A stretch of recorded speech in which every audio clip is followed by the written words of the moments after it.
भाग पहला। पुरानी यादें 1940 से 1946। कज़ाए कुफ्रो ईमा दर नविश्तम निहादम चूँ बराहश यक दो गामे। दीवाने बू अली शाह कलंदर। इश्क की राह पर बढ़ाए थे अभी दो ही कदम, मिट गए मेरे इस्लाम और कुफ्र के सारे भरम। पुरानी यादें। मेरे प्यारे सतगुरु, आपने मुझे आज्ञा दी है कि मैं यह बताऊं कि मैं संत मत में और फिर अपने सतगुरु हजूर महाराज बाबा सावन सिंह जी के चरणों में कैसे पहुंची। पहली अवस्था में मेरा स्वास्थ्य खराब रहता था, पर स्वास्थ्य की यह खराबी मेरे लिए वरदान साबित हुई। स्वास्थ्य की खराबी के कारण मेरी कई लोगों के साथ गहरी मित्रता हो गई, जिससे मेरे जीवन में खुशियां भर गई। सेहत की इस खराबी ने ही मुझे एक ऐसा प्रत्यक्ष अनुभव करवाया जो किसी भाग्यशाली इंसान के भाग्य में ही हो सकता है। यह है एक पूर्ण संत के साथ मिलाप। लंबी बीमारी के कारण स्वास्थ्य पर हुए बुरे असर को दूर करने और इलाज करवाने के उद्देश्य से मैंने जून 1940 में भारत के पहाड़ी शहर शिमला में एक नौकरी के लिए आवेदन दिया। सेना मुख्यालय में युद्ध के समय यह एक असैनिक सचिव की नौकरी थी। मेरी वहां पर एक सहेली थी जो कर्नल सैंडर्स की सेक्रेटरी थी और उसकी तरक्की होने वाली थी। मुझे उसकी जगह पर कर्नल साहिब के सचिव की नौकरी मिल गई। मेरी सहेली ने यह बताकर मेरी दिलचस्पी बढ़ा दी कि कर्नल सैंडर्स कोई रूहानी साधना या योगा अभ्यास करते हैं, पर वह मुझे इस बारे में अधिक जानकारी न दे सकी। कर्नल साहिब को नामदान मिले अभी ज़्यादा समय नहीं हुआ था, इसलिए वे भी अभी इस बारे में ज़्यादा बात नहीं करते थे। पर जो कुछ मेरी सहेली ने मुझे बताया, उससे मेरी जिज्ञासा और भी बढ़ गई। भारत में रहते हुए मुझे 28 साल हो गए थे। इस देश के रूहानी विश्वासों में मेरी गहरी दिलचस्पी थी।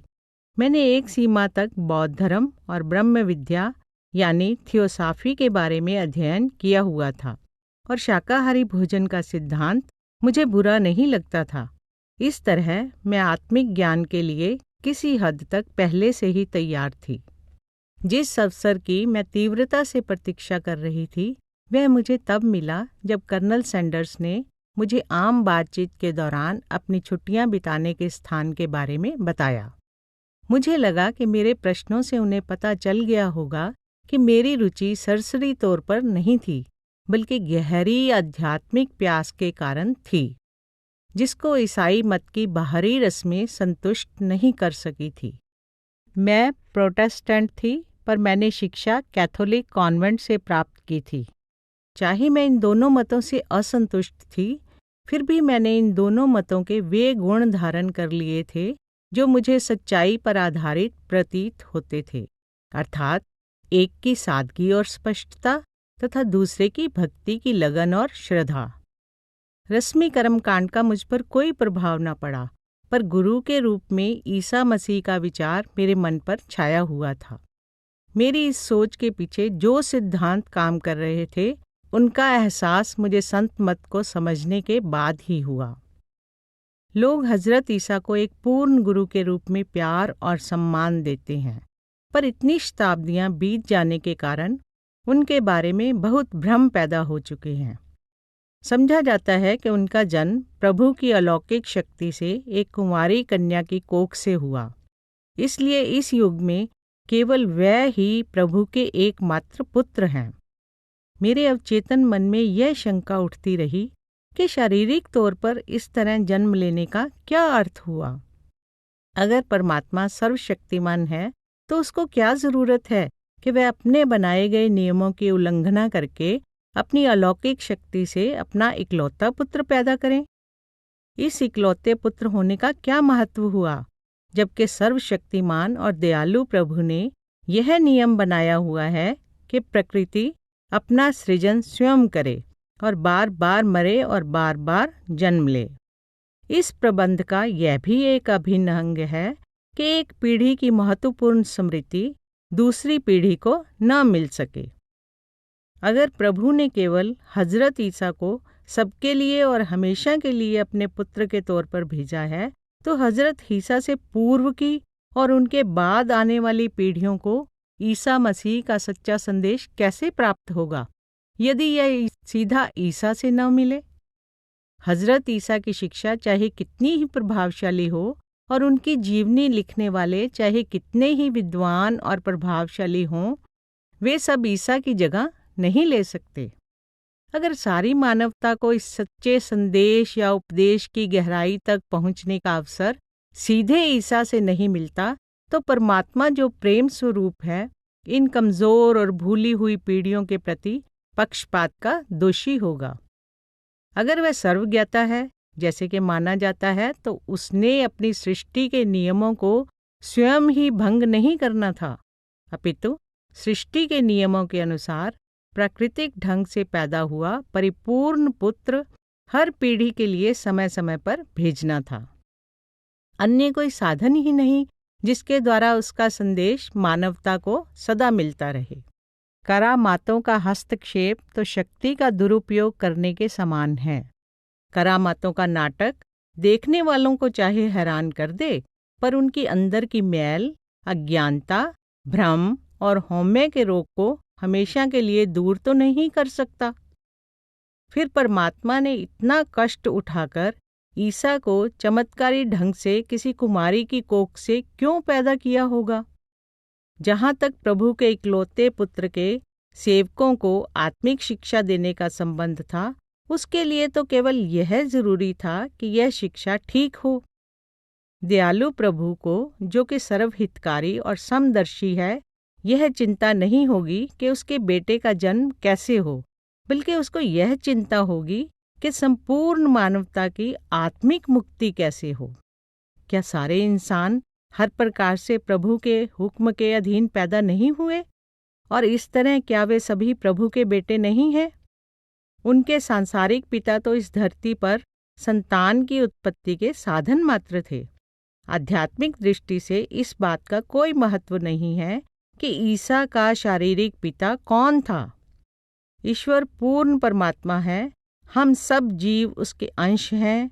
परमात्मा को किसी एक का पिता कहलाने की जरूरत नहीं है, क्योंकि सारी सृष्टि परमात्मा की है और परमात्मा से है। पहले कही गई बातों को मुख्य रखते हुए मैंने सोचा कि मुक्ति की इच्छुक हर जीवात्मा की अपनी जिम्मेदारी बनती है कि वह यह जांच ले कि मुक्ति की प्राप्ति के लिए जो साधन उसने अपनाए हैं वे निस्संदेह पूरी तरह प्रमाणित हैं। इसका निश्चय तो केवल किसी देहधारी पूर्ण गुरु के साथ निजी संपर्क द्वारा ही हो सकता है। किसी भी अन्य ढंग या साधन द्वारा इसका पूर्ण विश्वास असंभव है, क्योंकि इस विश्वास को ना तो पुस्तकें पैदा कर सकती हैं और ना ही कोई भाषण। केवल दया दृष्टि और निर्मल वाणी द्वारा ही पक्का विश्वास और प्रेम पैदा होता है।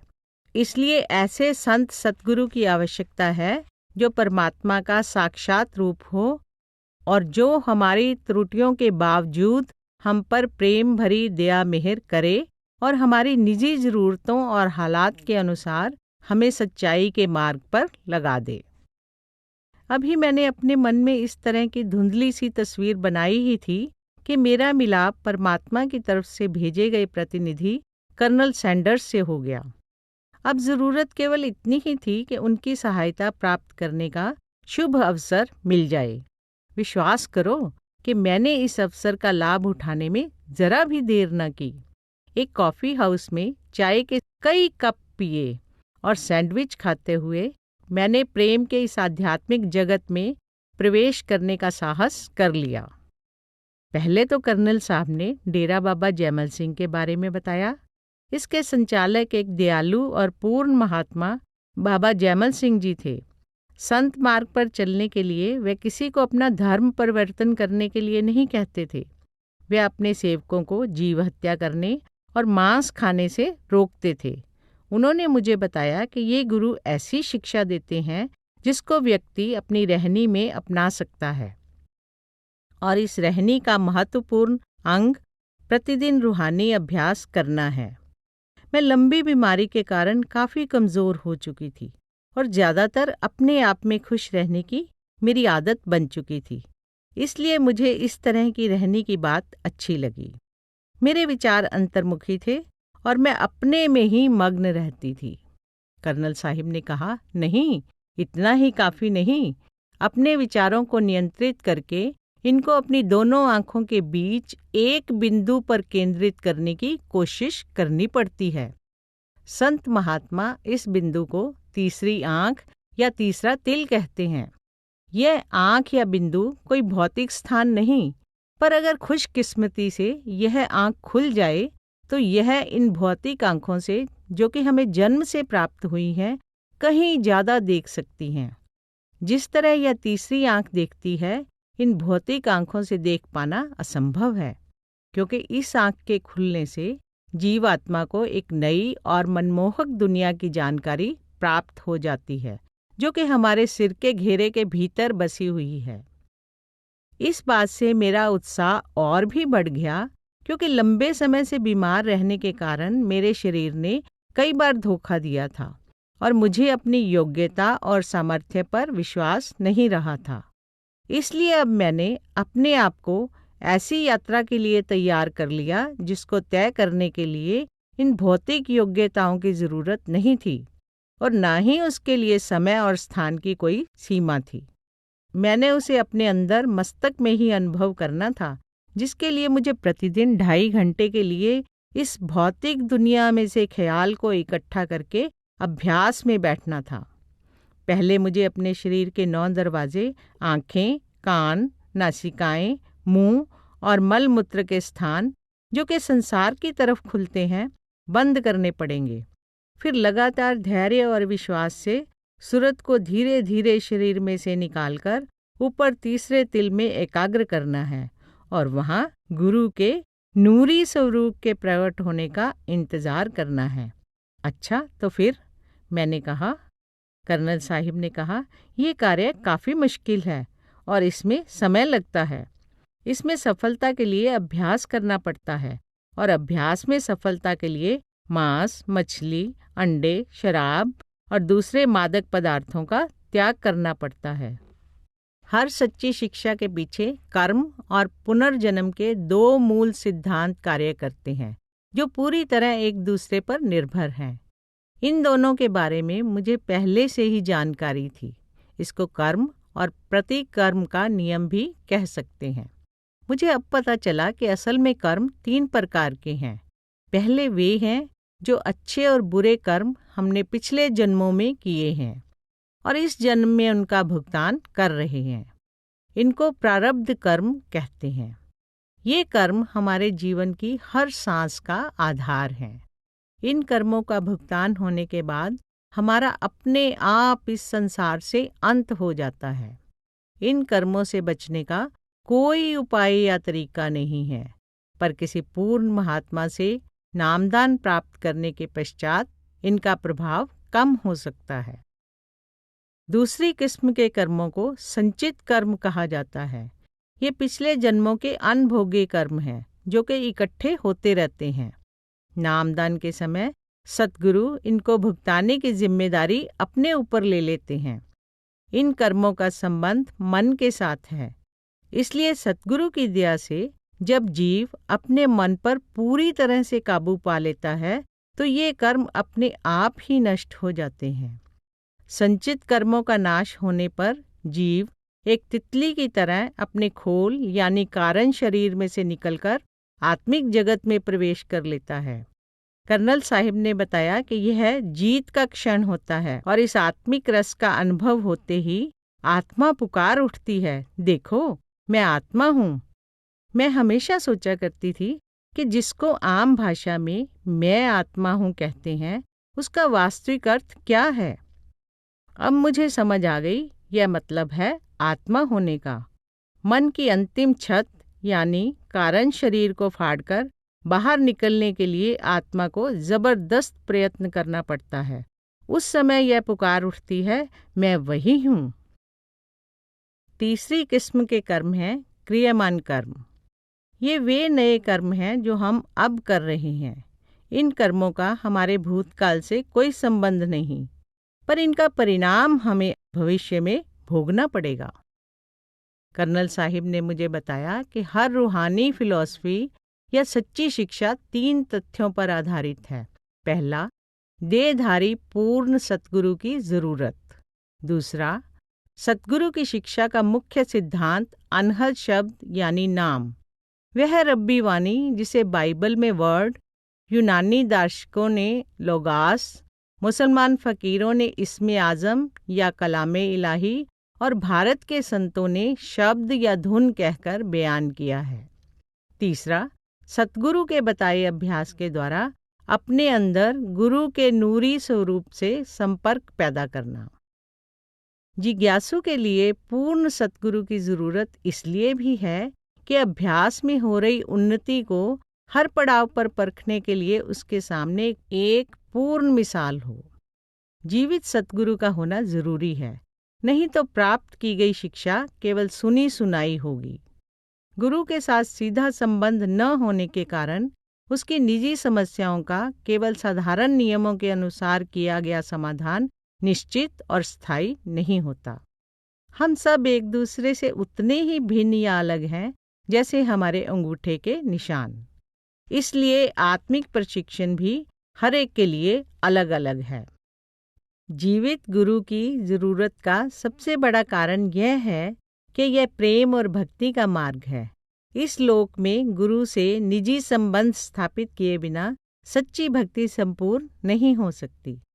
आत्मा के बारे में हमारी सोच या कल्पना शक्ति इतनी सीमित और निर्बल है कि जब तक हमें यह महसूस ना हो कि परमात्मा ने हमारे साथ रिश्ता जोड़ने या प्रेम करने की स्वयं पहल की है और वह यह रिश्ता हमेशा कायम रखेगा, हमें कभी विश्वास ही नहीं होता कि उसे भी हमारा ख्याल है।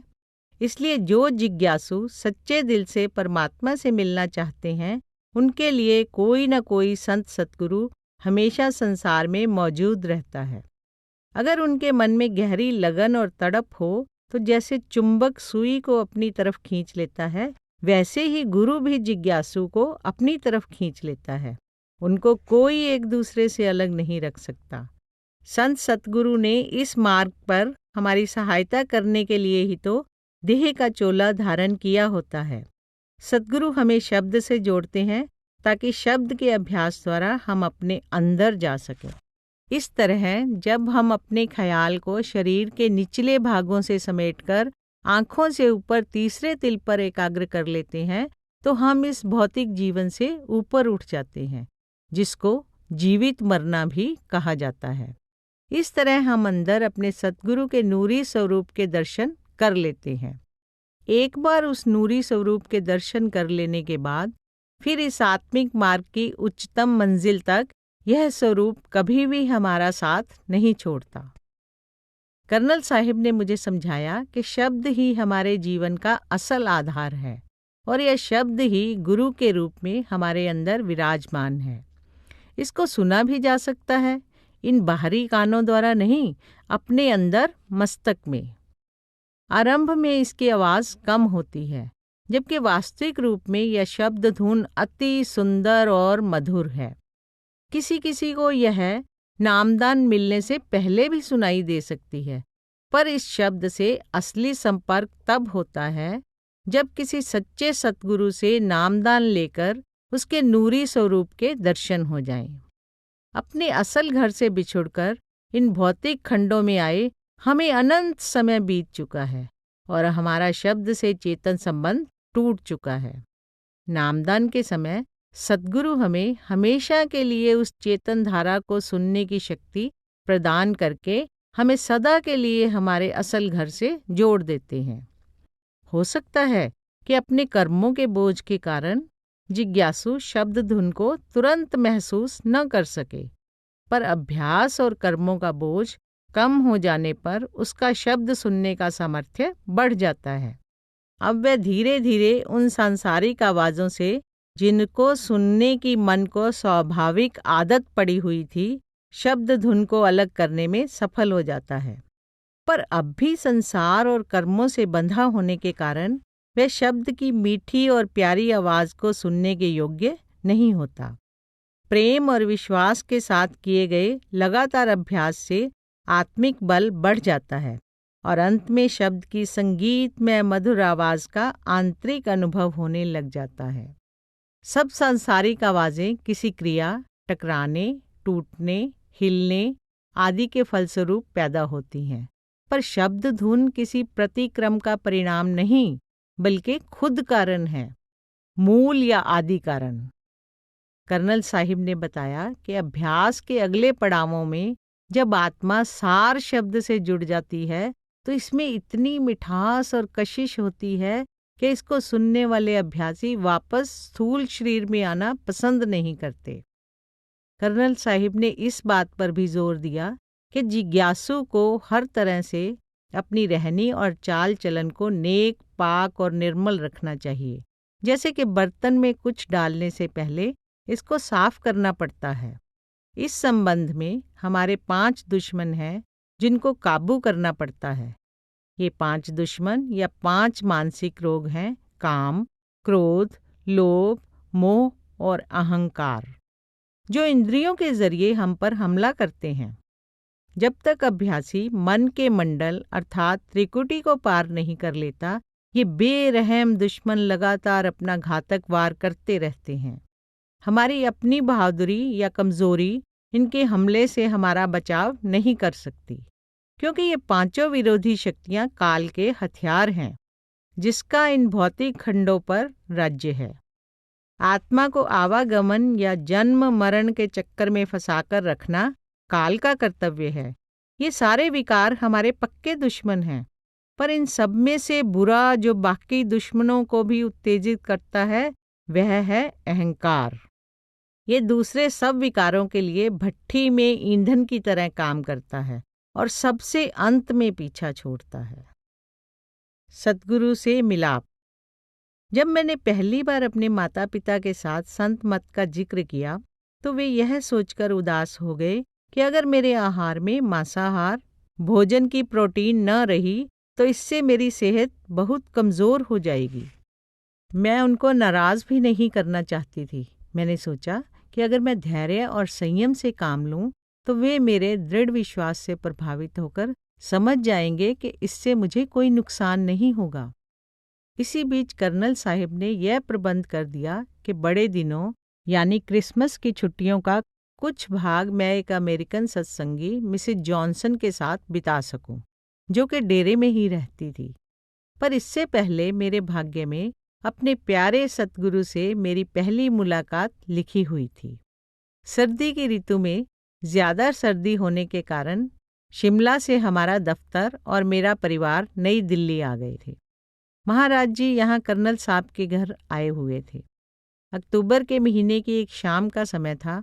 अभी धूप थी और मैं अपने दफ्तर में ही थी। अपने सतगुरु से मिलने की उत्सुकता को शब्दों में बयान नहीं किया जा सकता।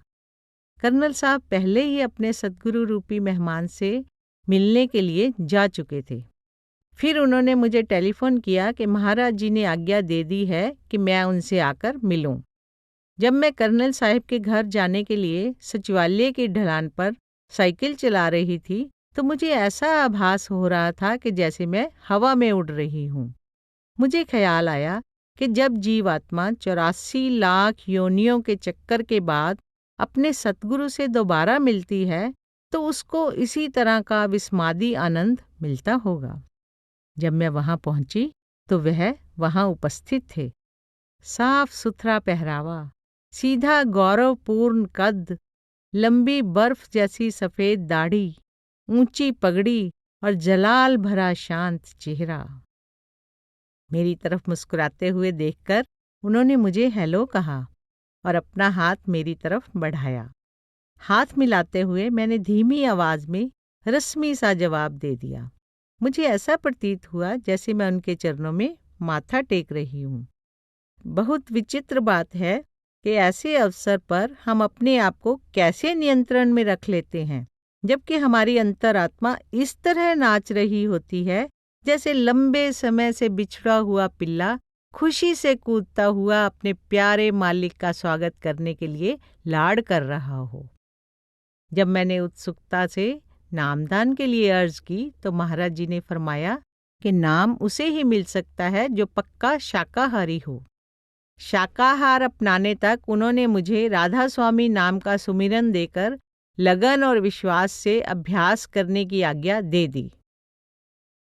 इसका संबंध केवल उस शिष्य के साथ है जिसको हजूर ने उपदेश दिया था। इसे हर एक पर लागू होने वाला उसूल नहीं समझना चाहिए। उन्होंने मुझे समझाया कि सुमिरन का अर्थ है याद करना। उन्होंने बताया कि दैनिक जीवन में हम सांसारिक चीज़ों का सुमिरन करते हैं और हमारा मन लगातार इन चीज़ों का ही ध्यान करता रहता है।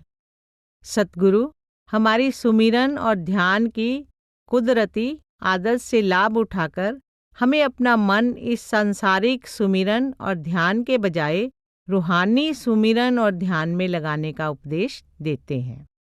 जब भी हमें समय मिले या जब भी हमारा मन सांसारिक कामों में ज़्यादा व्यस्त न हो, हमें वह आध्यात्मिक सुमिरन करना चाहिए। जब यह आदत समय पाकर स्वाभाविक हो जाती है तो पता चलता है कि सुमिरन अचेत रूप से अपने आप चलता रहता है। फिर तो यह सुमिरन तब भी चलता रहता है जब मन शारीरिक तौर पर किसी और काम में व्यस्त हो। फिर जब जिज्ञासु अभ्यास में बैठता है तो उसके मन का झुकाव पहले ही आत्मिक मंडलों की तरफ होता है। दुनिया में और अपने सारे शरीर में फैले मन को आंखों से ऊपर तीसरे तिल पर एकाग्र करने के लिए सुमिरन से ही सहायता मिलती है। अंतर में सतगुरु के नूरी स्वरूप के दर्शन हो जाने के बाद सुमिरन की जरूरत नहीं रहती, पर अंदर किसी रूहानी अनुभव की सच्चाई की परख करने के लिए सुमिरन का ही प्रयोग किया जाता है। मन को शांत और स्थिर करके किसी खतरे या मानसिक तनाव के समय भी सुमिरन की सहायता ली जा सकती है, क्योंकि इस यानी सुमिरन के पीछे सतगुरु की पूर्ण शक्ति काम कर रही होती है।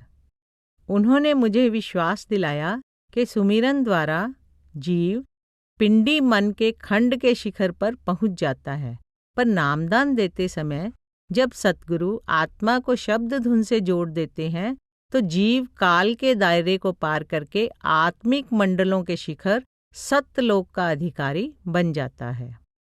महाराज जी ने मुझे यह भी सलाह दी कि मैं डेरे की तरफ से प्रकाशित अंग्रेजी की पुस्तकें पढ़ूं, जिनमें से मुझे उन सारे प्रश्नों के उत्तर मिल जाएंगे जिनको मेरा मन बहुत ज़रूरी समझता है। तब तक केवल डॉक्टर जॉनसन द्वारा लिखित पुस्तकों के अलावा प्रोफेसर लेखराज पुरी की पुस्तक मिस्टिसिज्म द स्पिरिचुअल पाथ और स्वामी जी महाराज की सार बचन ही प्रकाशित हुई थी। कुछ सप्ताह बाद मैं अपनी छुट्टियां बिताने ब्यास चली गई। Elizabeth Bruce Johnson. उन दिनों डेरे में एक वर्गाकार आंगन था जिसके इर्द गिर्द ईंटों से बनी कुछ इमारतें थीं। भंडारे और संक्रांति के दिनों को छोड़ डेरा एक शांत स्थान होता था। भारत पाकिस्तान के बंटवारे से पहले प्रमुख उत्तर पश्चिम रेलवे दिल्ली को लाहौर से और उस समय की उत्तरी पश्चिमी सरहद से मिलाती थी। ब्यास स्टेशन इसी रेल मार्ग पर स्थित है। यह डेरे से दक्षिण की तरफ लगभग 3 मील की दूरी पर है। यहाँ से डेरे जाने के लिए एक कच्चा रास्ता होता था। डेरे के तीनों तरफ गेहूं, गन्ने, दालों और सब्जियों के खेत होते थे। इन खेतों की उपज से भंडारों के समय बड़ी संख्या में आई संगत के लंगर के लिए आवश्यकता अनुसार काफ़ी रसद मिल जाती थी। चौथी तरफ ब्यास नदी बहती थी, उसी तरह जिस तरह आजकल बहती है। उत्तर पश्चिम की तरफ नदी और मैदानों से ऊपर हिमालय पर्वत नीली धुंध में तैर रहा प्रतीत होता था। डेरे में उस समय पश्चिमी देशों के जो 2-3 लोग रहते थे, उनके खाने पीने और रहने के साधन साधारण से थे, पर वे इन सीमित साधनों में भी खुश थे। इन मेहमानों को आमतौर पर दरिया के सामने वाले पुराने गेस्ट हाउस में ही ठहराया जाता था या फिर डॉक्टर जॉनसन के घर में एक कमरा दे दिया जाता था। डेरे में मेरी पहली यात्रा से थोड़ी देर पहले डॉक्टर जॉनसन चोला छोड़ चुके थे। वह एक प्रसिद्ध अमेरिकन डॉक्टर थे जो कि स्थायी तौर पर डेरे में रहते थे और एक विशेषज्ञ फिजिशियन और सर्जन के तौर पर संगत की मुफ्त सेवा करते थे। उनकी विधवा मिसेज जॉनसन वहीं रह रही थी। वह जड़ी बूटियों की एक कुशल डॉक्टर के तौर पर काम करती थी, पर जब मैं वहाँ थी तो दुर्भाग्यवश उन्हें बहुत ज़्यादा दस्त लग गई और वह कमज़ोर तथा बीमार हो गई। आमतौर पर वह अपना खाना आप ही बनाती थी, पर अब यह काम उनके लिए बहुत मुश्किल हो गया था। इस अलग थलग जगह में कोई अच्छा रसोइया मिलना बहुत मुश्किल था। कुछ देर के लिए मैंने सोचा कि मैं ही उनके साथ रहकर घर का और उनकी देखरेख का काम संभाल लूं, पर ऐसा न हो सका। महाराज जी को पता था कि उन्होंने अब ज़्यादा देर नहीं रहना। जो दिन मैंने उनकी संगति में बिताए, मैं उनके महत्व को कभी भी नहीं भुला पाऊंगी। उनका कद लंबा, शरीर पतला और बाल लाल सुनहरी थे। उन्हें सुंदर तो नहीं कहा जा सकता, पर उनके व्यक्तित्व में गौरव में शांति थी। उनके चेहरे पर अपने सतगुरु के प्रति अथाह प्यार का नूर था, जिसको मैं शब्दों में बयान नहीं कर सकती। जब महाराज जी कहीं नज़दीक होते तो उन्हें अपनी अंतर्दृष्टि से पता चल जाता और वे अपनी बीमारी की परवाह न करती हुई उनके दर्शनों के लिए वहां पहुंच जाती। उस समय उनके चेहरे पर एक अद्भुत आत्मिक तेज होता था। जब महाराज जी सैर करने के लिए जाते या किसी चल रहे काम की निगरानी के लिए वहां से गुजर रहे होते तो मिसेज जॉनसन वहां एक तरफ खड़े होकर महाराज जी के दर्शन करती रहती। मिसेज जॉनसन मुझे समझाया करती थी कि जब भी महाराज जी के दर्शनों का अवसर मिले, इसे कभी भी हाथ से नहीं जाने देना चाहिए, क्योंकि उनकी तरफ उठाए गए हर कदम से अनगिनत कर्मों का नाश होता है। जब मैं अपनी जिज्ञासा शांत करने के लिए मिसेज जॉनसन से बार बार प्रश्न करती तो वे बहुत खुश होती। जब हम शाम को लंबी बातचीत के बाद किसी निष्कर्ष पर पहुंच जाते तो उनके मेरी तरफ देखने के अद्भुत अंदाज से महसूस होता कि वह मुझे कुछ और प्रश्न करने के लिए प्रेरित कर रही हैं। कमरे में लैंप की हल्की सी गर्म और मध्यम रोशनी होती थी, पर लैंप को शाम होते ही नहीं जला लिया जाता था। मिसेज जॉनसन लेटी होती थी और मैं बैठी होती थी। उन्होंने अपने ऊपर काश्मीरी पश्मीने का रेशम सा नर्म और दूध जैसा सफ़ेद शॉल ओढ़ा होता था। शाम ढलते ही बगीचे से रात की रानी के छोटे से पौधे की सुहावनी महक खिड़की के रास्ते से अंदर आनी शुरू हो जाती। मुझे यहाँ व्यतीत की गई हर सुगंधित शाम हमेशा याद रहेगी। जब मिसेज जॉनसन अपने सतगुरु या रूहानी खंडों की महिमा और सुंदरता का वर्णन करती, जिनकी तरफ उन्होंने जल्दी ही कूच कर जाना था, तो मैं हैरानी से उनकी तरफ देखती रह जाती। शरीर कमज़ोर और निढाल होने के बावजूद उनकी चमकीली मोटी आंखें प्रेम और शक्ति से भरपूर थी। हमारी जान पहचान चाहे थोड़े दिनों की ही थी, पर हमें एक दूसरे से घनिष्ठता प्रतीत होती थी, जिसको विकसित होने में कई जन्म लगे होंगे। डॉक्टर जॉनसन का कहना कितना सार्थक था कि वह एक कभी न बुझाई जा सकने वाली ज्योति हैं। यह उपाधि उन पर बिल्कुल खरी उतरती थी, क्योंकि कुछ समय बाद वह धुंधला कमरा जैसे अलोप हो गया हो और उनके शब्दों के जादू पर सवार हम अलौकिक ज्ञान के मंडल में पहुंच गए हों। ऐसा प्रतीत होता कि जैसे प्यार से भरपूर यह मंडल नूर के धीमे धीमे प्रकाश में जगमगाते तारों के मंडल में तैर रहा हो। यहाँ की सैर करते करते हम हाथ में हाथ डाले अपने प्यारे सतगुरु के चमकते हुए चेहरे के दर्शन करने के लिए एक ऐसे बाग में से गुजर कर जाते जो कि बैकुंठ को भी मात करता था। सत्संग। हम रोज सुबह सादा नाश्ता करते। हिंदुस्तान के रिवाज के अनुसार रुमाल या दुपट्टे से अपना सिर ढककर हम सभी बड़े मैदान में इकट्ठे होकर सत्संग के लिए महाराज जी की प्रतीक्षा करते। कुछ समय बाद जब संगत प्यार में शब्द पढ़ रही होती तो महाराज जी शाहाना शान से अपने घर के दरवाजे से बाहर आते।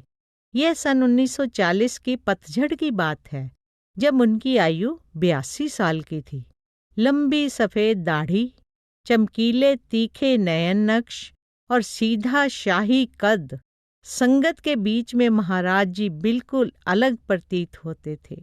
सर्दी की ऋतु में उन्होंने हल्के बादामी यानी क्रीम रंग का खुली बाहों वाला गिलगिती चोगा पहना होता था, जिसके कॉलर और छाती की जगह पर अति सुंदर कढ़ाई की हुई थी। ये उनके टखनों तक पहुंचता था। उनका मुख जलाल, दया और शांति से भरपूर होता था। यह चेहरा पिता परमेश्वर का अनुभव, विश्वास और भरोसा पैदा करता था। हृदय में धंस जाने की शक्ति से भरपूर महाराज जी के नेत्रों की दृष्टि जब किसी जीव पर पड़ती तो उसको एक अद्भुत कोमल प्रेम का एहसास होता। कई बार अचानक महाराज जी की दया दृष्टि ऐसे व्यक्ति पर पड़ जाती जो बातों में लगा महाराज जी की तरफ से बेखबर होता। ऐसे अवसरों पर मैं सोचा करती थी कि हम अपने प्यारे सतगुरु की प्रेम भरी दया के महत्व को पूरी तरह नहीं समझते। सत्संग करते समय महाराज जी की आवाज़ बहुत सहज होती और इसमें अजीब तरह की धैर्य देने वाली शांति समाई होती थी। आपके लहजे को शब्दों में बयान करना मुश्किल है। इतने वर्षों के बाद भी उनकी आवाज़ मेरे कानों में ऐसे गूंज रही है जैसे किसी घाटी के पार से आती घंटियों की झंकार। शायद घंटियों की झंकार से उपमा देना ही सबसे अधिक स्वाभाविक होगा। उनकी आवाज़ में कोई दिखावा या अपनी प्रशंसा जैसी कोई बात बिल्कुल नहीं होती थी, पर संगत पर उसका बहुत अनूठा और अलौकिक प्रभाव पड़ता था। उन सत्संगों की याद कितनी खुशियों और चाव से भरपूर है। महाराज जी सत्संग के दौरान कई कहानियां सुनाया करते थे। अक्सर ये कहानियां हास्यप्रद होती थी। कई बार वह इतना खिलखिलाकर हंसते कि उनकी आंखों में आंसू आ जाते। फारसी के संत कवि जामी ने जैसे अपने कलाम में लिखा है, मुझे भी लगता है सतगुरु के कदमों में रूह को बड़ा चैन मिला, सुहाना लगा। अपने मन की मैल बुहार कर उसके दर की धूली बन जाना। इसके बाद हर साल बसंत ऋतु, पतझड़ और बड़े दिनों की थोड़ी सी छुट्टियों के समय या युद्ध के समय जितनी भी छुट्टियां मिल सकती, मैं अपनी थकी टूटी और मुरझाई हुई आत्मा को ताज़ा करने के लिए डेरा आ जाती। कभी कभी कर्नल सैंडर्स और दक्षिणी अफ्रीका के एक सत्संगी सर कॉलिन गारबेट भी वहाँ होते। कुछ सालों के बाद उनके एक साथी कर्नल मार्टिन भी, जिनको बाद में नामदान मिल गया, हम में शामिल होने लगी। सांगली के राज परिवार और उनकी बीबियों से भी मेरी जान पहचान हो गई। एक घटना जो मुझे अच्छी तरह से याद है उस समय घटी जब रानी लक्ष्मीबाई राजवाड़े, यानी जो मेरे नामदान के समय भी उपस्थित थी, मेरे साथ थी। वह, मैं और उनके परिवार के कुछ सदस्य महाराज जी को उनके घर की खुली छत पर मिलने के लिए गए। जाते समय हम गुलाब और चमेली के कुछ फूल ले गए। रानी साहिबा ने महाराज जी को माथा टेका और फूल भेंट किए। जब हम उनके इर्द गिर्द बैठ गए तो हंसते हुए उन्होंने फूल हम पर बरसा दिए। बड़े चाव से ये फूल चुनते हुए हम में अफरा तफरी मच गई, क्योंकि अब ये फूल बहुत कीमती बन चुके थे। ये दृश्य बड़ा खुशी और उल्लास भरा था। गुलाब और चमेली की वे पत्तियां मैंने अभी भी संभाल कर रखी हुई हैं। वे अब भी अनुपम सुगंध से भरपूर हैं। सेना में अफसर की हैसियत से भर्ती होने के कुछ समय बाद एक बार मैं शाम का एक छोटा सा सत्संग शुरू होने के बाद डेरा पहुंची। उस समय मैंने अपनी नई सैनिक यूनिफॉर्म पहनी हुई थी। मुझे इस साफ और प्रभावशाली यूनिफॉर्म और उस पर लगे चमकते बैजों पर बहुत मान था। महाराज जी ने अपने प्रवचनों को बीच में ही रोककर मुस्कुराते हुए कहा, ओहो, ये तो अफसर बन गई है। उस समय इकट्ठी हुई संगत में हंसी और खुशी फैल गई। मेरे प्यारे सतगुरु और उनकी प्यारी संगत ने एक पिता और परिवार जैसा मेरा स्वागत किया। वर्षों बीत जाने के बाद भी वह प्रेम और खुशी भरी याद मेरे हृदय में ताज़ा है। आंतरिक यात्रा। एक सत्संग के दौरान महाराज जी ने आंतरिक रूहानी यात्रा का हाल बयान किया। उन्होंने बताया कि जब हमें बाहर इस दुनिया में कोई बात समझानी हो तो हम शब्दों या चेहरे के हाव भाव का प्रयोग करते हैं, पर आंतरिक सफर में हमें अपने आप अनुभव प्राप्त होने लगते हैं। परिणाम स्वरूप इस आंतरिक सफर के बारे में हमारे विवेक की शक्ति बढ़ जाती है, पर इस आंतरिक मार्ग के बारे में समझाने के सांसारिक उपाय और भी अधूरे रह जाते हैं। इसका अर्थ ये हुआ कि आंतरिक नज़ारों की बढ़ाई या आनंद के बारे में जो भी कहा जाए अधूरा ही होता है। इस रास्ते पर जितना आगे हम बढ़ते जाते हैं, उनके अलौकिक आनंद के अनुभव का वर्णन उतना ही कठिन हो जाता है। जैसे बाहरी हाव भाव को शब्दों में बयान कर सकना असंभव है, उसी तरह आंतरिक सूक्ष्म रूहानी अनुभवों का महत्व स्थूल शरीर को होने वाले अनुभवों से कहीं अधिक है।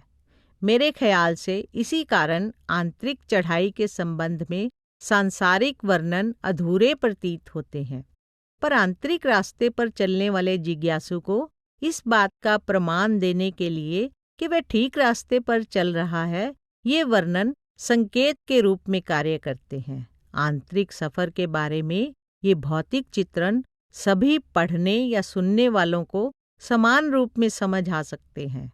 यह इसी तरह है जिस प्रकार कोई नक्शा सही रूप से धरती के किसी इलाके जैसा नहीं हो सकता, न ही उसका सही वातावरण दर्शा सकता है, फिर भी यह एक मार्गदर्शक का काम जरूर करता है।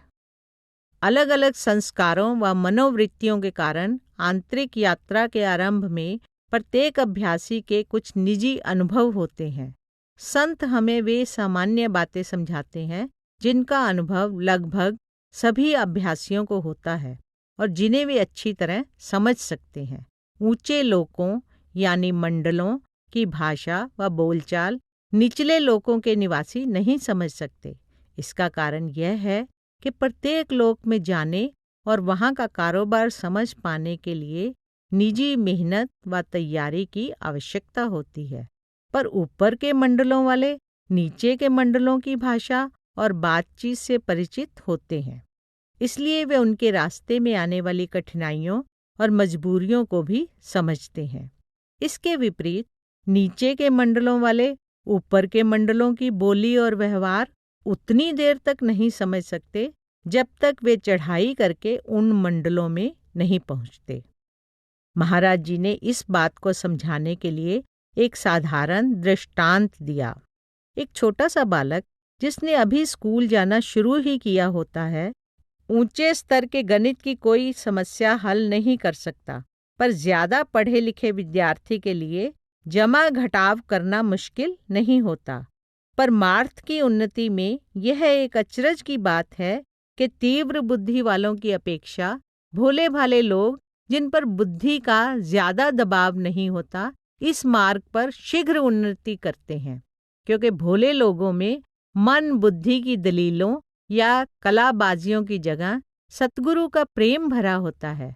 उनको सतगुरु का कोई भी वचन गलत या असंभव नहीं लगता।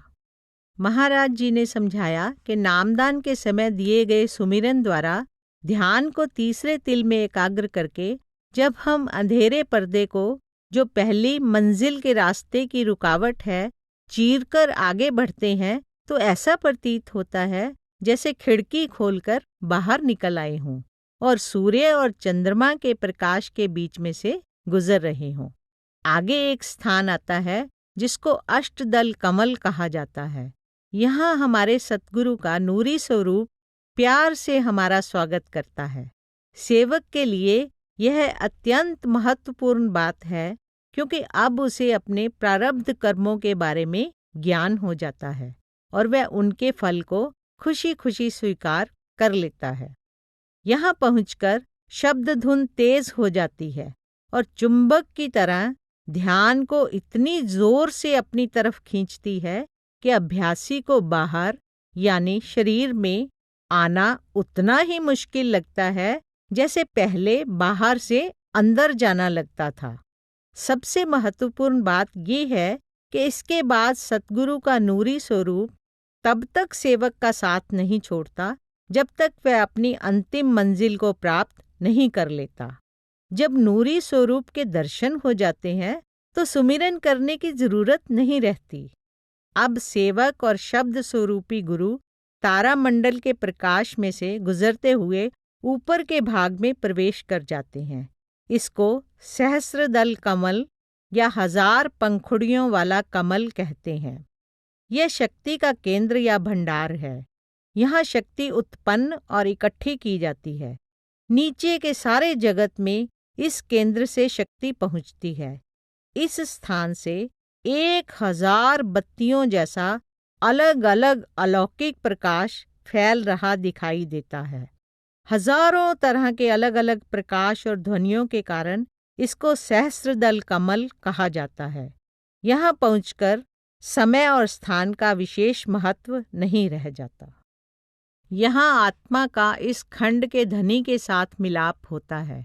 यहाँ पर पहुंच चुके सत्संगी देखते हैं कि कैसे वह धनी उनके सतगुरु को झुककर नमस्कार करता है।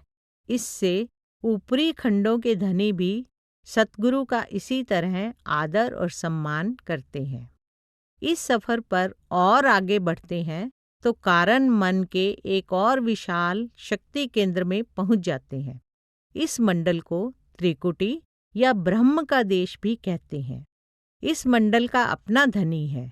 इन 2 खंडों सहस्रदल कमल और त्रिकुटी में लाखों ही संसार हैं। कई धर्मों के लोग इन खंडों को ही अपनी अंतिम मंजिल समझ रहे हैं। आगे चलकर समय और स्थान का विचार ही समाप्त हो जाता है, क्योंकि इस मंडल यानी त्रिकुटी को पार करने के पश्चात साधक अपने मन को भी पीछे छोड़ देता है। जैसे उसने पहले नीचे के मंडल में अपने स्थूल शरीर का त्याग किया था। जिस मंडल में अभ्यासी ने अब प्रवेश करना है वहाँ इसकी कोई जरूरत नहीं होती। यहाँ कर्मों के बोझ से मुक्त हुई विशुद्ध आत्मा को अपनी शक्ति और शान का अनुभव होता है। इसको सारी रचना में अपने फैले होने का ज्ञान हो जाता है और यह भी पता चल जाता है कि अब वह एक ऐसे मंडल में प्रवेश करेगी जहाँ किसी तरह का कोई तत्व या मिलावट नहीं है। अपनी तीव्र भक्ति द्वारा कुल मालिक से मिलने का कार्य कुछ सीमा तक आत्मा ने आरंभ कर लिया है और जैसे जैसे यह अधिक प्रकाशवान अवस्थाओं में से गुजरती है इसकी गति और भी तेज होती जाती है और वह परमात्मा से मिलाप के लिए आगे बढ़ती जाती है। आत्मा को ज्ञान हो जाता है कि समय और स्थान, अंधेरे और प्रकाश, भले और बुरे आदि की द्वैत मन की पहचान है। वे केवल भ्रम हैं। इस तरह मेरे तेरे की सारी द्वैत समाप्त हो जाती है। जैसे जैसे आत्मा आगे बढ़ती है संघर्ष कम होता जाता है और उन्नति आसान होती जाती है। जैसे जैसे मंडल दर मंडल चढ़ाई होती जाती है स्थूल या मायावी रुकावट कम होती जाती है और आत्मा का अपना बल बढ़ता जाता है। यहाँ पहुंची दूसरी आत्माओं से मिलाप के बाद इसका विश्वास और उत्साह और बढ़ जाता है। इसीलिए इंसान को अशरफुल मखलूकात या सृष्टि का सरताज यानी टॉप ऑफ द क्रिएशन कहा गया है। संसार के जंजाल में बुरी तरह से फंसा होने के कारण इसे इस मार्ग पर चलने के लिए सबसे ज्यादा हिम्मत और मेहनत की जरूरत पड़ती है। जैसे रेलगाड़ी को शुरू में कुछ दूरी तक खींचने के लिए इंजन का जोर ज्यादा लगता है जबकि बाकी सफर में कम बल लगता है। त्रिकुटी से अगले खंड का नाम 10वां द्वार है। इसका प्रकाश और तेज वर्णन से परे है। जैसे जैसे आगे बढ़ते हैं इसके तेज और सुंदरता में वृद्धि होती जाती है। इस आत्मिक खंड में माया की मिलावट लेश मात्र ही रह जाती है। यहाँ आकर आत्मा एक अंधेरी और अथाह खाई महाशून्य को पार करना शुरू करती है। ये आत्माएं यहाँ रास्ता भूल जाती हैं। ऐसे लगता है उनके लिए आगे का रास्ता बंद हो जाता है। फिर भी ये आत्माएं अपने हाल में खुश और मस्त रहती हैं। केवल वे आत्माएं जो पूर्ण सतगुरु की अगुवाई में यहाँ पहुँचती हैं, इस अथाह शून्य को पार कर सकती हैं। इस महाशून्य में इतना घोर अंधेरा है कि आत्मा की अपनी रोशनी 12 सूर्यों की होने के बावजूद यह सतगुरु के प्रकाश के बिना इसको पार नहीं कर सकती। इसके ऊपर भंवर गुफा का मंडल है, जो कि अंतिम मंजिल सतलोक की दहलीज है। यहाँ पहुंचकर आत्मा को अंतिम मंजिल की पहली झलक मिलती है और उसको अपने आप पता चल जाता है कि वह आनंद स्वरूप परमात्मा का रूप है। इसलिए वह सोहम सोहम पुकार उठती है, मैं परमात्मा हूँ, मैं वही हूँ। अंत में हम अपने सतगुरु के साथ सचखंड में प्रवेश कर जाते हैं। यहाँ पहुंचकर सतगुरु का कर्तव्य पूरा हो जाता है और हम उस खंड के धनी में अभेद हो जाते हैं। आत्मा रूपी कतरा प्रकाश के सागर में समा जाता है। ये खंड अनंत हैं और जैसे जैसे इसके अगले खंडों में दाखिल होते हैं, इनका प्रकाश और निर्मलता पहले से अधिक बढ़ती और फैलती जाती है। हमें सतलोक के ऊपरी भागों के नाम भी बताए गए हैं। ये हैं अलख, अगम और अनामी लोक। महाराज जी ने फरमाया कि इनका वर्णन कर सकना असंभव है। अंतिम और उच्चतम लोक राधा स्वामी धाम है। ये आत्मा के स्वामी का धाम है। महाराज जी बताते हैं कि यहाँ केवल प्रेम ही प्रेम है। यह पूर्ण आनंद, प्रेम और निर्मलता का वह धाम है जो वर्णन से बाहर है। यहाँ पहुंचकर आत्मा स्थायी और अनंत परमात्मा में समाकर उसका रूप बन जाती है। डेरे में मित्र। महाराज जी अंग्रेजी में कम ही बातचीत करते थे। आमतौर पर हम सरदार भगत सिंह, प्रोफेसर जगमोहन लाल, बीबी रखी यानी एक प्यारी और बुजुर्ग बीबी जो महाराज जी की निजी आवश्यकताओं का ध्यान रखती थी, और राय साहब हरनारायण जी जो उन दिनों महाराज जी के सेक्रेटरी थे, जैसे प्रमुख सत्संगियों के साथ बातचीत कर लिया करते थे। यह हमारा सौभाग्य था कि बीबी रखी के अतिरिक्त ये सारे ही अंग्रेजी में अच्छी तरह बातचीत कर लेते थे। सरदार बहादुर जगत सिंह जी से, जिनको बड़े महाराज जी ने बाद में अपना उत्तराधिकारी नियुक्त किया, हम घंटों बैठे विचार विमर्श करते रहते थे। रिटायर होने से पहले वह लायलपुर एग्रीकल्चरल कॉलेज में केमिस्ट्री के प्रोफेसर और बाद में वाइस प्रिंसिपल रहे थे। सरदार बहादुर जी ने हमें बताया कि सभी पूर्ण संतों में यह बात समान होती है कि चाहे हालात कैसे भी हों, वे अपनी निजी ज़रूरतों की पूर्ति के लिए कभी किसी से रुपया पैसा स्वीकार नहीं करते। जो रुपया पैसा वे स्वीकार करते हैं वह केवल संगत के लाभ के लिए खर्च किया जाता है। वे अपना गुजारा अपनी हक हलाल की कमाई पर करते हैं और अपने सेवकों को भी यही शिक्षा और प्रेरणा देते हैं कि हक हलाल की कमाई पर गुजारा करो, पराये धन की ओर न देखो। भारत में आम देखने में आता है कि परमार्थ की खोज में निकले अधिकतर लोग आम तौर पर दान पर गुजारा करना शुरू कर देते हैं। पूर्ण संत इस बात की आज्ञा नहीं देते। डेरे में अनिश्चित काल के लिए रहने की आज्ञा बहुत कम लोगों को मिलती है। डेरे के पक्के निवासी अधिकतर रिटायर्ड कर्मचारी हैं और उनके पास गुजारे के लिए अपनी काफ़ी आय होती है। उनका डेरे में रहने का उद्देश्य अलग अलग तरह की सेवा करना होता है, जिसके लिए वे कोई मुआवजा नहीं लेते। उनकी यह सेवा संगत की सुविधा के लिए होती है, जो साल में 4 भंडारों के दौरान और हर महीने संक्रांति के सत्संग के लिए आती है। ये भंडारे संत सतगुरुओं के जन्म या चोला छोड़ने के दिवस मनाने के लिए आयोजित किए जाते हैं। यानी डेरा में रोज सत्संग होता है, पर अब किसी संत सतगुरु के नाम पर भंडारा नहीं मनाया जाता। साल में लगभग 18-19 विशेष सत्संग होते हैं, जिनमें बाबा जी स्वयं प्रवचन करते हैं। संगत की सुविधा को ध्यान में रखते हुए ये सब सत्संग रविवार के दिन आयोजित किए जाते हैं। डेरा निवासी देश विदेश की संगत का सतगुरु से सीधा संपर्क बनाए रखने के लिए पत्र व्यवहार की सेवा भी करते हैं। आवश्यकता अनुसार और भी कई प्रकार की सेवा होती है। नामदान। ब्यास से मेरे जाने से एक दिन पहले मिसेज जॉनसन ने मेरी महाराज जी से मुलाकात करवाई। इस मुलाकात में उन्होंने दबाव डालकर मेरी सिफारिश की कि शाकाहार की शर्त के अतिरिक्त मैं नामदान के लिए हर पहलू से तैयार हूँ। उन्होंने बहुत अच्छे माहौल में महाराज जी से विनती की कि नामदान के 5 शब्दों में से मुझे कम से कम एक शब्द ही बख्श दिया जाए। उनकी इस निराली मांग पर महाराज जी हंस पड़े। महाराज जी उनको गुरु प्यारी कहकर बुलाया करते थे। महाराज जी की आंखों में उनके लिए प्यार झलक रहा था।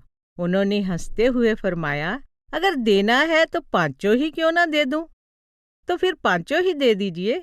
उन्होंने तुरंत जवाब में कहा, पर यह तो अभी तक मांस खाती है। महाराज जी ने फिर कहा, तो क्या हुआ? कसूर इसका नहीं, वह मांस खाना तो नहीं चाहती। उन्होंने मेरा पक्ष लेते हुए कहा, जबकि मैं पास ही खड़ी अपना पूरा जोर लगाकर आंखों से ही मिन्नत करती रही। ठीक है, जब मैं दिल्ली में से होता हुआ जाऊंगा तो देखेंगे। बात मानते हुए महाराज जी ने कहा। बाद में ऐसा ही हुआ, लेकिन उस समय तक महाराज जी गुरु प्यारी को अपने सुख धाम यानी सतलोक ले जा चुके थे। मिसेज जॉनसन फरवरी महीने में लाहौर अस्पताल में चोला छोड़ गई। मार्च में जब महाराज जी दिल्ली कर्नल सैंडर्स के बंगले पर पधारे तो मुझे वहां हाजिर होने का हुक्म मिला। मुझे 5 नाम की बख्शिश हो गई।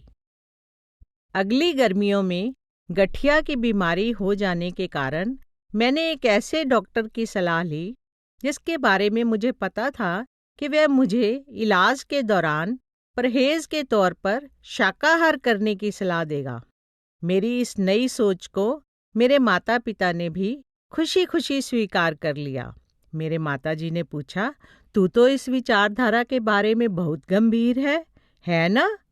और उन्होंने इस बात का संकेत दिया कि वह मेरा विरोध नहीं करेंगी अगर इस तरह के इलाज से मेरी सेहत पर बुरा प्रभाव न पड़े। निश्चय ही यह तजर्बा सफल हुआ, क्योंकि मुझे संतुलित और पौष्टिक भोजन की सलाह दी गई थी। मैंने शाकाहार का उसूल अपना लिया, जिसका बहुत कम लोगों को तजर्बा है। अक्टूबर की छुट्टियों में नामदान की दूसरी कड़ी शब्द धुन प्राप्त होने के रास्ते में अब कोई रुकावट नहीं रह गई थी। मैं कर्नल साहिब के साथ ब्यास आई। नामदान का यह बाकी हिस्सा अधिक महत्वपूर्ण था। यह असली नामदान है जब सतगुरु आत्मा को शब्द के साथ जोड़ते हैं। नामदान की इस बख्शीश से 24 घंटे पहले मैंने किस तरह कष्ट सहकर अपने कर्मों का भुगतान किया, इस बारे में मुझे अच्छी तरह याद है। मुझे इतना तेज सिर दर्द हुआ कि जैसे मेरी जान निकल रही हो। मुझे शायद ही पहले कभी ऐसा सिर दर्द हुआ हो। उस दिन कर्नल साहिब और रानी राजवाड़े ने मुझे उठाकर महाराज जी की हजूरी में पेश किया, पर अंतर में मेरी जो आनंदमयी हालत थी उसका जिक्र मैं यहाँ नहीं करूँगी। मुझे अक्सर यह सोचकर हैरानी होती है कि महाराज जी ने किस सहज भाव से मुझे अपने सेवकों में शामिल कर लिया। मैं जवान थी और अपने आप में मस्त रहती थी। नामदान की बख्शीश प्राप्त करने वाली मैं बरतानिया की पहली औरत थी। उन्होंने दया करके मुझे अपनी शरण में ले लिया। यानी मेरे माता पिता की तसल्ली के लिए उन्होंने मुझे इस मार्ग पर लाने का साधन एक ऐसे अफसर को बनाया जो मेरे पिताजी के ही विभाग के थे। मेरी आव भगत उस दयालु अमेरिकन बीबी ने की जिसने पहली मुलाकात से ही मुझे अथाह प्रेम देना शुरू कर दिया था। प्रेम की प्रतिमा एक भारतीय बुजुर्ग बीबी मेरी धर्म माता बनकर मिल गई, जिसने नामदान के समय मुझे पूरा सहयोग दिया। हे मेरे प्यारे सतगुरु, अपने चरणों में लाने के समय से ही आपने हर पल मुझे कितना प्यार बख्शा है। उसी वर्ष महाराज जी के सेक्रेटरी राय साहेब हरनारायण जी चोला छोड़कर ऊंचे रूहानी मंडलों में चढ़ाई कर गए। रिवाज के अनुसार 1 साल बाद डेरे के बड़े हॉल सत्संग घर में उनकी बरसी मनाई गई, जिसकी अध्यक्षता महाराज जी ने स्वयं की। कर्नल मार्टिन, मुझे और कर्नल सैंडर्स को डेरे में मिले और हम तीनों ही इस समागम में शामिल हुए। दिन का 3रा पहर था और दरवाजों में से तीखी धूप अंदर आ रही थी। संगत थोड़ी थी, डेरा निवासी, सेवादार और कुछ भारतीय जिज्ञासु। बाद में हमने आपस में विचार विमर्श किया। जिससे भी बात हुई उसने ही आनंद और मस्ती के अनुभव का वर्णन किया। दृश्य जो कि पहले ही रंगीन और आनंदमय था और भी उज्जवल हो गया, जैसे उस पर इंद्रधनुषी रंग बिखेर दिए गए हों। सभी के चेहरों पर खुशी की चमक थी। महाराज जी तो सूर्य के प्रकाश की तरह स्वाभाविक ही एक अलौकिक ज्योति चक्र में घिरे हुए थे। सब कुछ साधारण होते हुए भी ऐसा प्रतीत होता था जैसे कोई अलौकिक शक्ति काम कर रही हो। हम हॉल में से निकल आए, पर वह खुशी और सरूर अब भी हमारे साथ था। मेरे हृदय में इस दृश्य की याद अभी तक ताज़ा है। छुट्टी खत्म होने पर मेरा अपने साथियों से पहले ड्यूटी पर पहुंचना जरूरी था। प्यारे सतगुरु जी, आपको याद होगा कि उन दिनों लाहौर से दिल्ली जाने वाली गाड़ी ब्यास कभी कभार ही रुकती थी। इसलिए मुझे पहले किसी मुसाफिर गाड़ी से लाहौर पहुंचकर वहां से दिल्ली के लिए फ्रंटियर मेल पकड़नी पड़ती थी। इसके लिए जरूरी था कि मैं शाम के सत्संग की समाप्ति से पहले ही डेरे से चल पड़ूं।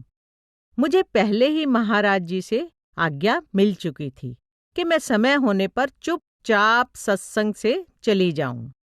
आज्ञा के अनुसार समय होने पर मैं जाने के लिए उठ खड़ी हुई। हुजूर बात करते करते रुके और मुस्कुराते हुए बोले, तुझे जाने की इतनी जल्दी क्यों है? इस अचानक कही बात से मैं घबरा गई।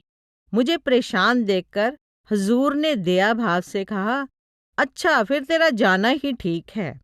मैं चल पड़ी, पर मुझे कितना दुख हुआ जब लाहौर दिल्ली जाने वाली मेरी तेज गाड़ी प्रोग्राम ना होते हुए भी ब्यास स्टेशन पर आकर रुक गई और इतनी देर रुकी रही कि अगर मैं ब्यास से भी चढ़ना चाहती तो बड़े आराम से चढ़ सकती थी।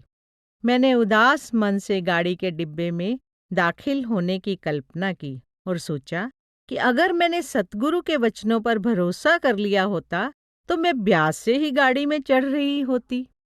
इस घटना से मैंने यह सीख ली कि जब सतगुरु किसी काम या विचार के बारे में इशारा करें तो अपने आप को उनके सुपुर्द करके उनके भाने पर छोड़ देना चाहिए, चाहे उस समय हमें उनकी बात कितनी भी असंभव या अनहोनी क्यों ना लग रही हो। एक नया जीवन।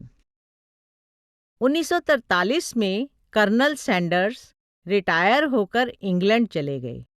मैंने डेरे आना जारी रखा, पर दक्षिण पूर्वी एशिया में युद्ध की सरगर्मियां तेज हो जाने के कारण मेरी जिम्मेदारियां बढ़ गई। इसलिए मेरे डेरे आने के मौके और यहाँ ठहरने के दिनों की गिनती कम हो गई। 1945 में युद्ध समाप्त हो जाने के बाद मेरा स्वास्थ्य एक बार फिर काफी खराब हो गया। डॉक्टरों ने मुझे सख्त हिदायत दी कि पूर्व यानी भारत में रहना अब मेरी सेहत के लिए हानिकारक होगा। इस डॉक्टरी रिपोर्ट के आधार पर मुझे सैनिक नौकरी से रिटायर कर देना जरूरी था। जनवरी 1946 में मैं कई वर्षों के बाद अंतिम बार डेरे आई। महाराज जी ने बड़े प्रेम और स्नेह के साथ मेरी आवभगत की। वे मेरे भविष्य के बारे में काफी चिंतित थे। मुझे पूछने लगे कि इंग्लैंड में मुझे रिहाइश के लिए स्थान मिलने की क्या संभावना है। युद्ध और इसके परिणामों के कारण रिहाइश की उस समय एक बड़ी समस्या थी। महाराज जी को मेरे बारे में ऐसे ही चिंता थी जैसे पिता को अपनी पुत्री के बारे में होती है। उनको आशा थी कि मेरे इंग्लैंड पहुंचने पर वहां के सत्संगी प्यार और सम्मान के साथ मेरा स्वागत करेंगे। अप्रैल 1946 में समुद्री जहाज पकड़ने से पहले उनसे आज्ञा लेने के लिए एक बार फिर मैं उनको दिल्ली में मिली। उनसे दया मेहर प्राप्त करने के लिए मैं आदर सहित झुककर उनके सामने बैठ गई। उन्होंने मुझ पर ऐसी दया दृष्टि डाली जिससे मुझे लगा कि वह मेरे दिल की वेदना से भली भांति परिचित हैं। मुझे महसूस हो रहा था कि मैं बीमारी की हालत में अपना घर और देश छोड़कर एक अनिश्चित भविष्य की तरफ जा रही थी।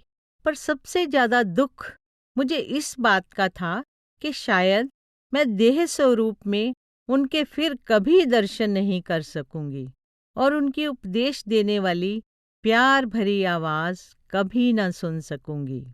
जब उन्होंने प्यार और दया भरा हाथ मेरे कंधों पर रखा तो हे मेरे प्रीतम, उसी समय मुझे अपने अंदर आकाश की सभी दिव्य ध्वनियों का संगीत सुनाई देने लगा। कुछ समस्याएं। जब मैंने शुरू में संत मत की खोज की तो मुझे इसकी कई बातों की समझ नहीं आती थी। उस समय मेरे मन पर उनका जरूरत से ज्यादा महत्व छाया हुआ था। मेरे प्रश्नों के जो उत्तर मुझे दिए जाते थे ठीक थे, पर उनसे मेरी पूरी तरह से तसल्ली नहीं होती थी। तब मुझे महसूस हुआ कि संत मत में आने वाले हर व्यक्ति को शुरू में इसके सिद्धांत समझने में मुश्किल महसूस होती है। सत्संगों में आने, किताबें पढ़ने और अभ्यास के फलस्वरूप मुझे अब इन समस्याओं के हल मिल गए हैं और मैं उनसे पूरी तरह संतुष्ट हूँ। मैं अपनी एक समस्या का उदाहरण देती हूँ जिससे सारी बात स्पष्ट हो जाएगी। समस्या यह थी कि कोई भी काम करते समय हम सचमुच अपनी स्वतंत्र इच्छा का प्रयोग कर सकते हैं या नहीं। पश्चिम में जीवन की सारी सोच का आधार मुकाबले की भावना है। मुकाबले की भावना का व्यक्ति की शिक्षा, घरेलू जीवन और उसके कार्य व्यवहार पर गहरा प्रभाव पड़ता है। यही भावना जीवन पर्यंत इंसान का पीछा करती है और यही उसके सामने सफलता को मापने का मापदंड रखती है। हमें शुरू से ही यह शिक्षा दी जाती है कि समाज में सफलता प्राप्त करने के लिए जिस व्यापार या कार्य में लगना चाहते हो उसमें निपुणता हासिल करना जरूरी है। सफलता के लिए निजवादी बनने की जरूरत है। हमें समझाया जाता है कि जीवन में सफलता इस बात पर निर्भर करती है कि हम लाखों लोगों की तरह होते हुए भी उनसे अलग नजर आएं और अपनी अलग पहचान बनाएं। अपनी अलग पहचान कायम करने के लिए मजबूत इच्छा शक्ति का निर्माण करना जरूरी है। जितनी अधिक सफलता प्राप्त करना चाहते हैं उतना अधिक संघर्ष करना जरूरी है। संत मत में आने पर मुझे पता चला कि वास्तविकता इसके बिल्कुल विपरीत है। इसमें सांसारिक प्राप्ति या सफलता की इच्छा का त्याग करके अपने आप को सतगुरु की रजा या भाने में लाना पड़ता है।